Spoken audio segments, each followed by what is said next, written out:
Hello students, my name is Nikhil Saini and welcome to our YouTube channel The Unfiltered Education. So in today's video lecture we are going to discuss about another constitutional body, that is National Commission for SCs. National Commission for SCs originally हमारे constitution के अंदर mention नहीं था, बल्कि इसकी जगह एक दूसरी बॉडी थी. तो आइए सबसे पहले हम उसे समझते हैं. So in original constitution under article 338 there was a provision for special officer for एससीज एंड एसटीज. एससीज और एसटीज दोनों के लिए एक ही ऑफिसर था. उसकी डेजिग्नेशन क्या थी? कमिश्नर फॉर एससीज एंड एसटीज. अब उनका काम था जितने भी कॉन्स्टिट्यूशनल और लीगल सेफगार्ड्स हैं उनका ध्यान रखना और ये चेक करना कि क्या वो एडिक्वेट हैं और क्या वो प्रॉपरली फंक्शन कर रहे हैं. उसके अलावा प्रेसिडेंट को एक रिपोर्ट सबमिट करना अबाउट द कंडीशंस ऑफ एससीज and STs in the country. ये उनका ओरिजिनल फ्रेमवर्क था. अब ये भी चीज हम देखते हैं कि किस तरीके से ये इवोल्यूशन हमारे सामने आया. तो जब हम इवोल्यूशन की बात करते हैं तो इन 1978 एक रेजोल्यूशन पास हुआ और उस रेजोल्यूशन के थ्रू कमीशन फॉर एससीज एंड एसटीज बनाया गया. अब यहां पे मुझे एक चीज बताइए कि क्या दोनों पैरेलली फंक्शन करेंगे या फिर कमीशन फॉर एससीज एंड एसटीज ने रिप्लेस कर दिया ऑफिसर फॉर एससीज एंड एसटीज को? क्या लगता है आपको क्या होगा यहां पे? तो यहां पे एक चीज नोटिस कीजिए, यहां पे रेजोल्यूशन है तो ये एग्जीक्यूटिव ऑर्डर से बनाया गया कमीशन है. तो कभी भी एग्जीक्यूटिव ऑर्डर के द्वारा हम संविधान में कोई भी परिवर्तन नहीं कर सकते, कोई भी अमेंडमेंट नहीं कर सकते. तो दोनों पैरेलली फंक्शन कर रहे थे. जो हमारे स्पेशल ऑफिसर फॉर एससीज एंड एसटीज थे वो भी इस समय पे फंक्शन कर रहे थे और ये जो multi member non statutory body है कमीशन फॉर एससीज एंड एसटीज ये भी फंक्शन कर रही थी. अब इसके बाद in 1987 the function of commission for एससीज and STs was increased as well as उसको रीनेम कर दिया गया. अब नया नाम क्या रखा गया? नेशनल कमीशन फॉर एससीज एंड एसटीज. अब इसके बाद 65th कॉन्स्टिट्यूशनल अमेंडमेंट एक्ट 1990 पास किया गया.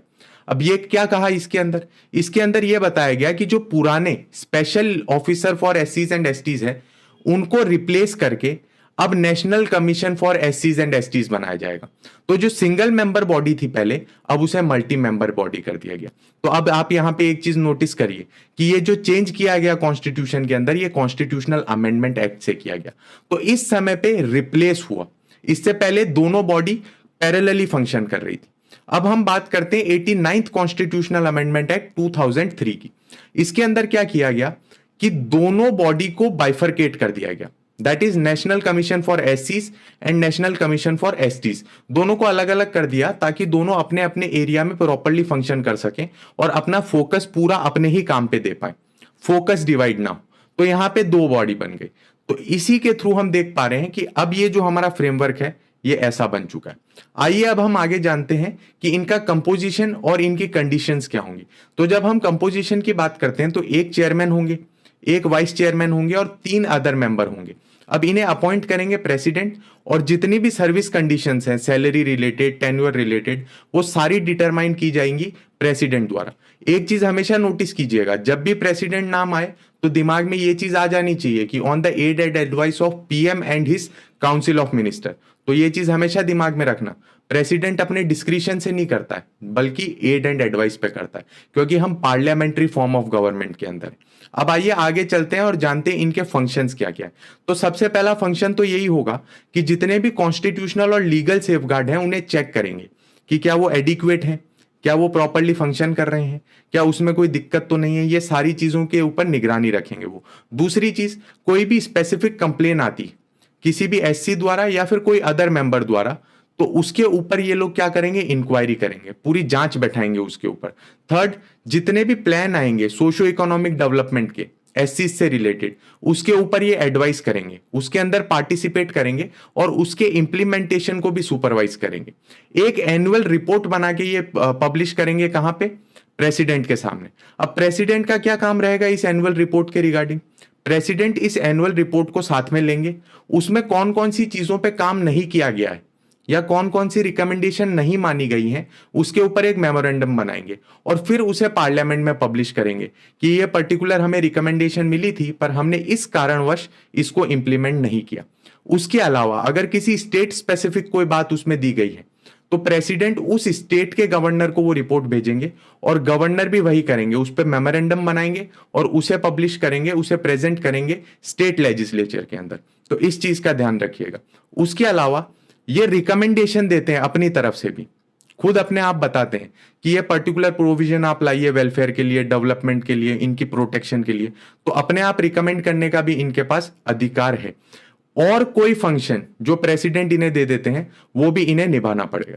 अब इतने सारे इनको फंक्शन मिले हैं तो उसके साथ इनके पास पावर भी होनी चाहिए ताकि वो इन फंक्शंस को प्रॉपरली इंप्लीमेंट कर पाए, प्रॉपरली फुलफिल कर पाए।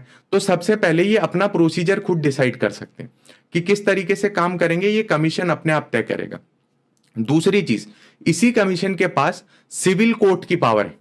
अब आप समझिए कि कितना इंपॉर्टेंट बना दिया गया है इस कमीशन को, और बनाना भी चाहिए क्योंकि ये पिछड़े दलों के लिए।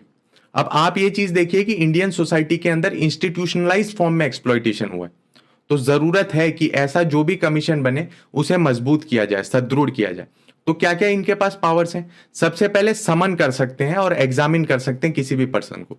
अगर कोई पर्टिकुलर पर्सन एससीज रिलेटेड या फिर कोई भी इस मुद्दे के ऊपर कोई भी टिप्पणी दे देता है या किसी भी तरीके का गलत काम कर देता है तो वो उसे बुला सकते हैं और उस इंसान को वहां हाजिर होना पड़ेगा। उसके अलावा वो डॉक्यूमेंट मांग सकते हैं, ठीक है, किसी भी तरीके के एविडेंसेस मांग सकते हैं।